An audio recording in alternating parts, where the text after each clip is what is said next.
আমার নবীজির দেহ মুবারক রওজা পাক থেকে নিয়ে যাবে। এখন বলে যাবেন বুকের মধ্যে কত বড় সাহস থাকলে আমার নবীজির দেহ মুবারককে নেওয়ার জন্য আসে, একটু জোরে বলেন না নাউজুবিল্লাহ। শ্রেষ্ঠ নবী দিলে মোরে তরিয়ে নিতে রোজ হাসরে, শ্রেষ্ঠ নবী দিলে মোরে তরিয়ে নিতে রোজ হাসরে, পথ না ভুলি তাই তো দিলে, পথ না ভুলি তাই তো দিলে, পাক কোরআনের বাণী খোদা তোমার মেহেরবানি, বলেন খোদা তোমার মেহেরবানি।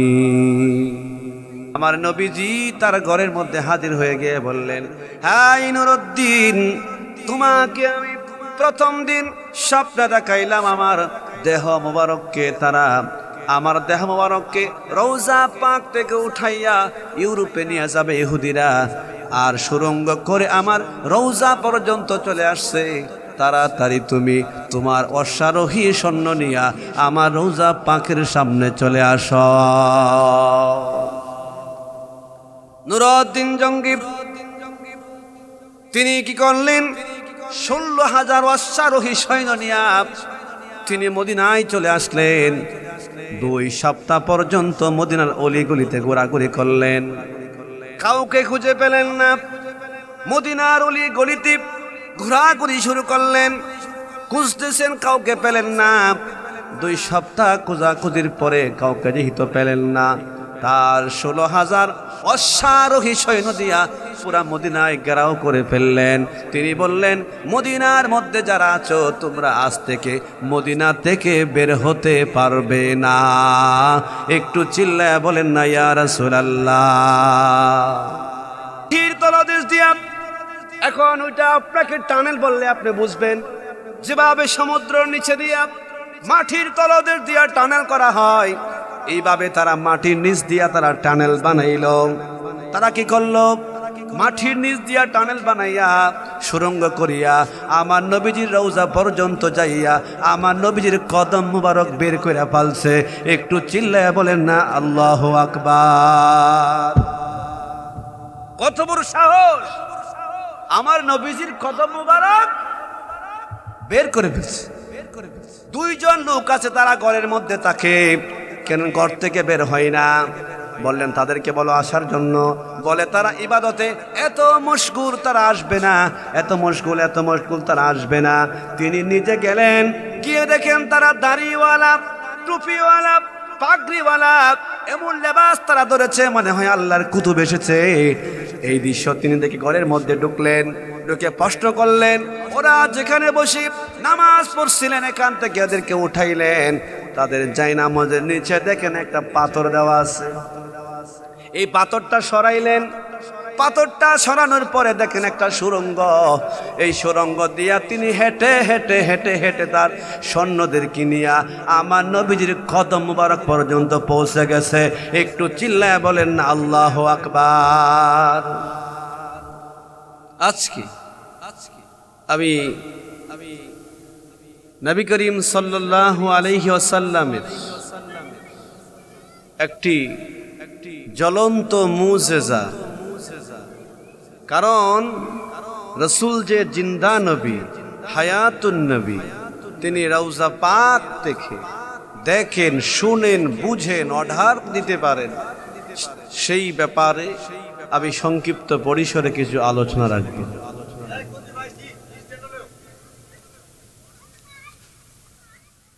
হিজরির 57 সালে তৎকালীন সময়ের আরবের যিনি প্রেসিডেন্ট ছিলেন, অতঃপর যিনি বাদশা ছিলেন, তার নাম হলো নুরুদ্দিন জঙ্গি রহমাতুল্লাহি আলাইহি।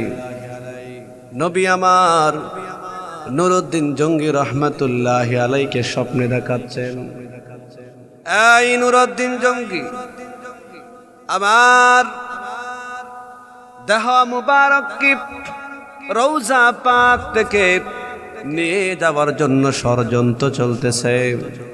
ইহুদিরা আমার দেহ মুবারককে তারা ইউরোপে নিয়ে যাওয়ার জন্য ষড়যন্ত্র চলতেছে। এই নুরুদ্দিন জঙ্গি, তুমি যদি এই মুহূর্তে আমার মদিনা আতহারে আমার রওজার পাশে না আসো, তারা ইউরোপে নিয়ে যাবে। একটু চিল্লায় বলেন না আল্লাহু আকবার।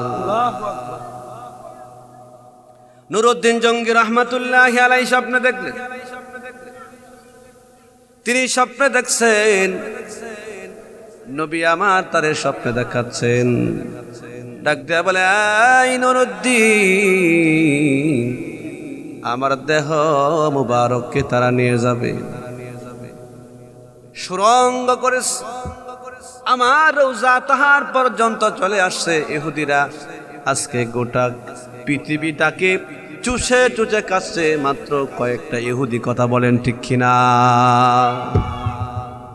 ইহুদিরা তাদের ষড়যন্ত্র শুধু এখন না, তাদের ষড়যন্ত্র প্রাচীন কাল থেকে এই অদ্যাবধি পর্যন্ত চলছে। কথা বলেন ঠিক কিনা? আমার নবীজির দেহ মুবারক রওজা পাক থেকে নিয়ে যাবে। এখন বলে যাবেন, বুকের মধ্যে কত বড় সাহস থাকলে আমার নবীজির দেহ মুবারককে নেওয়ার জন্য আসে? একটু জোরে বলেন না নাউযুবিল্লাহ। শ্রেষ্ঠ নবী দিলে মোরে তরিয়ে নিতে রোজ হাসরে, শ্রেষ্ঠ নবী দিলে মোরে তরিয়ে নিতে রোজ হাসরে, পথ না ভুলি তাই তো দিলে, পথ না ভুলি তাই তো দিলে, পাক কোরআনের বাণী খোদা তোমার মেহেরবানি। বলেন খোদা তোমার মেহেরবানি। নুরুদ্দিন জঙ্গি স্বপ্নে দেখছেন নবী আমার, তাকে দেখাচ্ছেন। তিনি তাড়াতাড়ি ঘুম থেকে উঠে পড়ল, চিন্তার মধ্যে পড়ে গেল। নবী আমার স্বপ্নে দেখাচ্ছেন আমার নবীজির দেহ মুবারককে রওজা পাক থেকে উঠায় নিয়ে যাবে। এটা কত বড় কঠিন ব্যাপার হতে পারে। আমার ভাইরা, এই সুন্নি মুসলমান, কথাগুলো খেয়াল করে শোনা যাবেন, কারণ আমার নবী জিন্দা নবী, হায়াতুন নবী। কারণ আমার নবী রওজা পাক থেকে অর্ডার করতে পারেন কি পারেন না? আমার বন্ধুগণ, নুরুদ্দিন জঙ্গি তিনি স্বপ্নটাকে খেয়াল না করে তিনি আবার দ্বিতীয় দিনের মতো তিনি ঘুমিয়ে গেলেন। আমার নবীজি তার ঘরের মধ্যে হাজির হয়ে গিয়ে বললেন, হ্যাঁ নুরুদ্দিন, তোমাকে আমি প্রথম দিন স্বপ্ন দেখাইলাম আমার দেহ মুবারককে রওজা পাক থেকে উঠাইয়া ইউরোপে নিয়ে যাবে ইহুদিরা, আর সুরঙ্গ করে আমার রওজা পর্যন্ত চলে আসছে। তাড়াতাড়ি তুমি তোমার অশ্বারোহী সৈন্য নিয়া আমার রওজা পাকের সামনে চলে আস। নুরুদ্দিন জঙ্গি তিনি কি করলেন? 16,000 অশ্বারোহী সৈন্য নিয়া তিনি মদিনায় চলে আসলেন। 2 সপ্তাহ পর্যন্ত মদিনার অলিগলিতে ঘোরাঘুরি করলেন, কাউকে খুঁজে পেলেন না।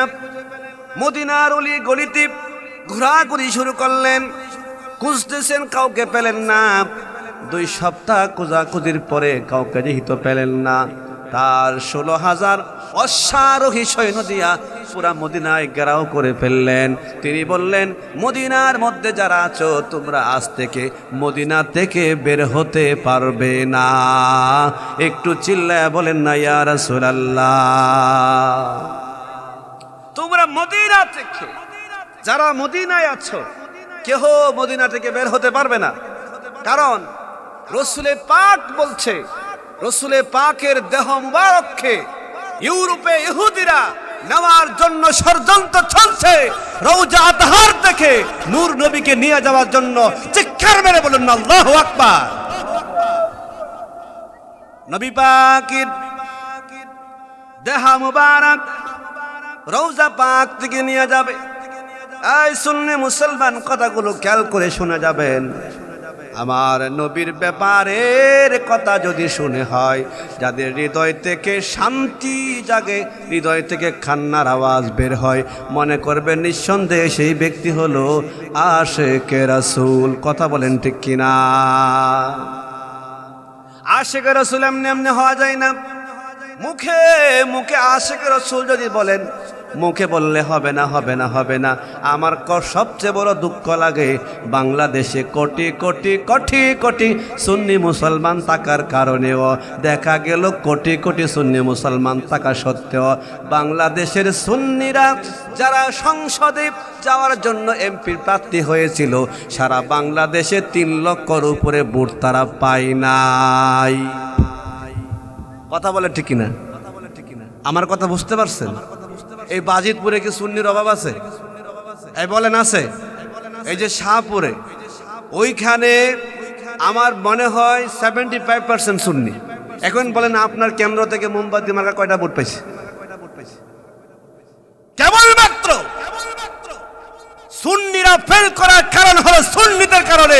সুন্নিরা বিএনপিকে পাস করেছে, সুন্নিরা জামাতকে পাস করেছে, সদন থেকে পাস করেছে, কিন্তু মুখে মুখে সুন্নি বলে সংসদে সুন্নিয়াতকে নিতে চাই না, এমন সুন্নি বাংলাদেশে আছে না নাই? কি আমার কথা খারাপ লাগে? কি বলেন? খারাপ লাগছে আপনাদের? কেন আমি বললাম এই বাজিতপুর নিকলিতে, আমি যদি বাজিতপুর নিকলিতে 50টা প্রোগ্রাম করতে পারি, তা আমি আশা করি ওখানে সুন্নি আসে। তাহলে এই সুন্নিগুলো কোথায়? তার মানে আমরা সুন্নিয়াতকে, আমরা যারা বক্তা আছি রাষ্ট্রীয়ভাবে সুন্নিয়াতকে আমরা এখন পর্যন্ত পৌঁছাইতে পারি নাই। পীরেরা খানকা নিয়ে ব্যস্ত, বক্তারা মাহফিল নিয়ে ব্যস্ত, আর জনগণের হচ্ছে নেশা, বক্তাদের হচ্ছে ওয়াজ হয়ে গেছে পেশা। কথা বলেন ঠিক কিনা? যদি ওহাবিদের কথা বলেন, তারা রাষ্ট্রীয়ভাবে তাদের দলকে ক্ষমতায় নেওয়ার জন্য জীবন দিয়েই চেষ্টা করে। কথা বলেন ঠিক কিনা? কি কষ্ট লাগতেছে আপনাদের? কারণ আপনি তো মুখে মুখে সুন্নি বলেন, আপনি মোমবাতিতে ভূত দেন নাই, এরপরে বলেন সরকারে ফেল করাইছে, এরপরে বলেন কি সরকারে ফেল করাইছে, কিন্তু আপনি মুখে সুন্নি, আপনার ভোটটা আপনার দেন নাই সুন্নিদেরকে। এই এখন বলেন আপনি কি পরিপূর্ণ সুন্নি হইতে পারছেন? বলেন পারছেন? আমি বলি আগামীতে যেন, আগামী নির্বাচনে যেন অন্তত সুন্নিরা সংসদে যেতে পারে, তা না হলে একটা সিটা কেন পায় না? চট্টগ্রামের লালদিঘির ময়দানে কোটি কোটি সুন্নি হয় ঈদে মিলাদুন নবী জশ্নে জুলুসে, এই সুন্নিগুলো কোথায়? কি বলেন?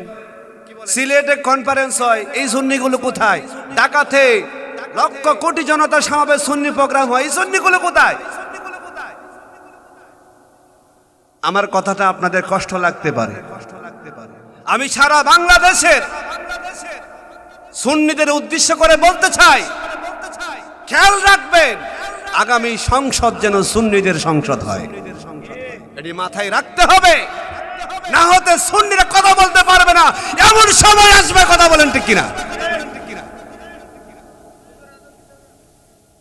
এই জন্য আমি আপনাদেরকে বলবো, আপনারা খাঁটি সুন্নি হন। আর খাঁটি সুন্নি হচ্ছে আহলে সুন্নাত ওয়াল জামাত।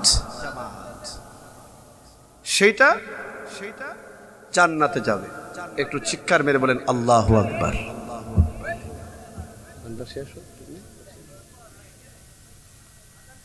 পরে তো 15 মিনিট সময় মনে কয়টা বাজে? 30 মনে হয়। জিজ্ঞেস করছে, আমার কাছে কোনো ঘড়ি নেই।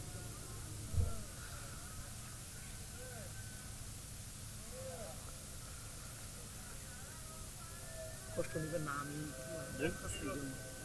আমি সমস্যা বেশি দিকে নিয়ে গেছি। না না না,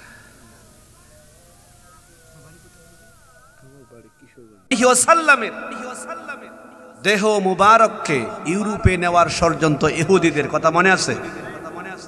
সেই ইহুদিরা রসুলে পাকের দেহ মুবারক নিয়ে যাবে। নুরউদ্দিন জঙ্গি রহমাতুল্লাহি আলাইহি তিনি কি করলেন? 2 সপ্তাহ তিনি মানুষদেরকে খুঁজে খুঁজে তালাশ করলেন। আমার নবীজি স্বপ্নে দেখাচ্ছেন লাল চোখওয়ালা 2 জন ব্যক্তি আমার নবীজির দেহ মুবারককে নিয়ে যাওয়ার জন্য ষড়যন্ত্র করতেছে। একটু চিল্লায়ে বলেন না আল্লাহু আকবার। আমার ভাইরা, আমার নবীজির রওজা পাক পর্যন্ত সুরঙ্গ করতে করতে যারা চলে গিয়েছিল। আপনারা জানেন গত কয়েক বছর আগে আমাদের কিশোরগঞ্জে সোনালী ব্যাংকে লুটপাট করে 16 লক্ষ টাকা এখান থেকে নিয়ে গিয়েছিল। আপনারা জানেন কিনা? 16 লক্ষ টাকা এই সুরঙ্গের ভিতর দিয়া যায় ঢুকছে ব্যাংকে। সেইভাবে দূর থেকে মাটির তলদেশ দিয়া, এখন ওইটা আপনাকে টানেল বললে আপনি বুঝবেন। যেভাবে সমুদ্রের নিচে দিয়া মাটির তলদেশ দিয়া টানেল করা হয়, এইভাবে তারা মাটির নিচ দিয়া তারা টানেল বানাইল। তারা কি করলো? মাটির নিচ দিয়া টানেল বানাইয়া সুরঙ্গ করিয়া আমার নবীজির রওজা পর্যন্ত যাইয়া আমার নবীজির কদম মুবারক বের করে ফেলছে। একটু চিল্লায়া বলেন না আল্লাহু আকবার। কত বড় সাহস! আমার নবীজির কদম মুবারক বের করে ফেলছে। আমার ভাইরা, আমার নবীজির কদম মুবারক বের করে নুরউদ্দিন জঙ্গি প্রথম দিন মানুষদেরকে দাওয়াত দিলেন, কিন্তু তার দাওয়াতে মানুষেরা আসলো।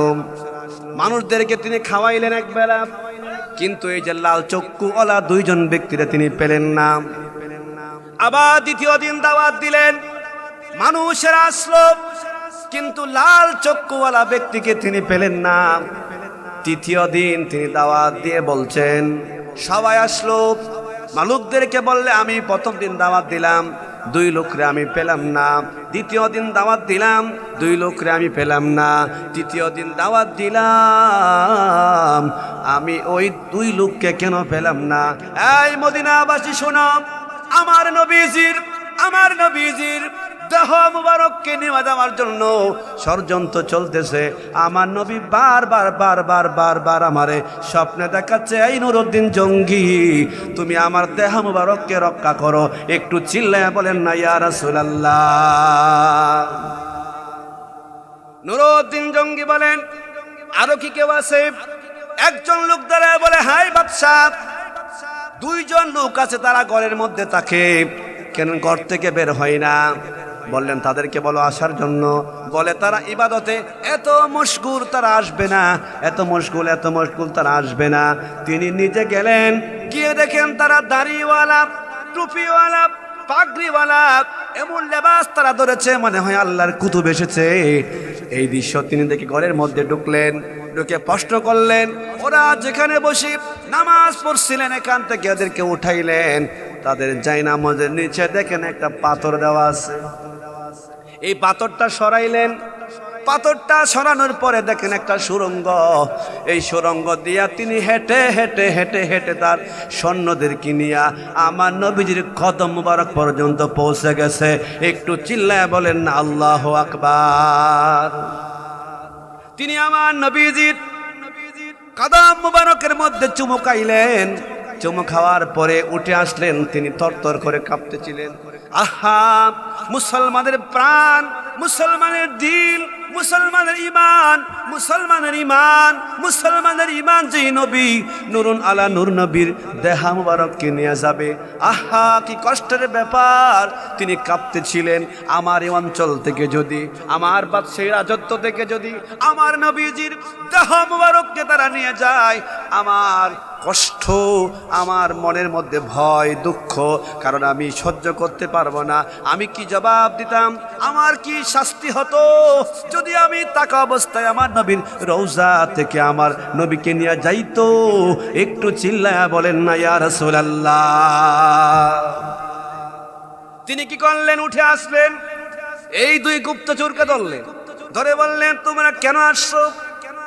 মন খুলি তোমরা সত্য কথা বলো, না হলে গর্দান থেকে তোমাদের কল্লা সরিয়ে দেওয়া হবে। তারা বলে বাদশা রে, আমাদেরকে তারা জার্মানির ইউরোপ থেকে আমাদেরকে তারা মুসেল শহর থেকে, মিশরের মুসেল শহর থেকে আমাদেরকে প্রশিক্ষণ দিয়া তারা ওই সৌদি আরবে পাঠিয়ে দিল। কারণ তোমরা যে যেই নবীর ইবাদত করো, যেই নবীর হুকুম পালন করো, যেই নবীর রওজা জিয়ারত করো, যেই নবীর তাজিম করো, তাজিমে মুস্তাফা, দিদারে মুস্তাফা যার নসিব হয়ে যায়, আমার আল্লাহ তাআলা বলেন তার জন্য জাহান্নামের আগুন হারাম। একটু চিল্লায়া বলেন না আল্লাহু আকবার। মান জারা কবরিহি ওয়াজামাত লাহু শাফাআতু ইয়াউমাল কিয়ামা। আমার নবী বলেন যারা আমার রওজা জিয়ারত করলো তাদের জন্য শাফাত করা আমি নবীর জন্য ওয়াজিব হয়ে যায়। একটু চিল্লায়া বলেন না ইয়া রাসূলুল্লাহ। শুধু তাই নয়, আমার নবী বলেন মান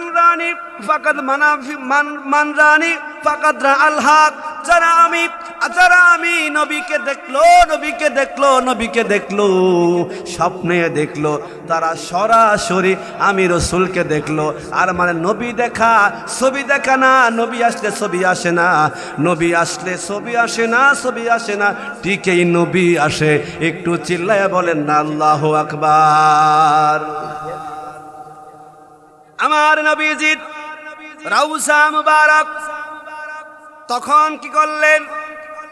বিশাল আগুন জ্বালাইলেন, লোহার বড় একটা বিশাল বড় স্ট্যান্ড বানাইয়া ওদেরকে এখানে বসাইয়া আগুন দিয়ে দুইটাকে পুরাইয়া দিলেন। আর আমার নবী রওজার চতুর্পাশে সীসা গরম করে ঢালাই দিয়া দিলেন মাটির নিচ পর্যন্ত।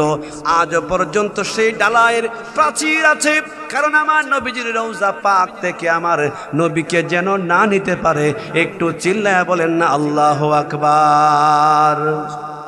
এই জন্য আশিকে রাসূল সেই ব্যক্তি যিনি আমার নবী পাকের রওজা পাককে তিনি লোহার প্রাচীর দিয়া আটকায় রেখেছেন আজও পর্যন্ত। এই আশিকে রাসূলরা, এই সুন্নি মুসলমানেরা, কথাগুলো খেয়াল করে শুনে যাবেন। যদি ভালোবাসতে হয় নবীকে বাসুন, দিল দিয়ে বাসুন, মন দিয়ে বাসুন, জানের চেয়ে, জীবনের চেয়ে, টাকার চেয়ে, পয়সার চেয়ে, সমাজের চেয়ে নবীকে ভালোবাসতে হবে। কথা বলেন ঠিক কিনা? আল্লাহ পাক আমাদের সবাইকে রসুলে পাকের সুন্নাহ মোতাবেক আমল করার তৌফিক দান করে বলে আমিন। আমাদের ভাগ্যে যেন দিদারে নবীজি নসিব হয়, আল্লাহ পাক কবুল করুক, বলেন আমিন। ওয়া আখির দাওয়ানা আনিল হামদুলিল্লাহি রাব্বিল আলামিন। আসসালামু আলাইকুম ওয়া রাহমাতুল্লাহি ওয়া বারাকাতুহু।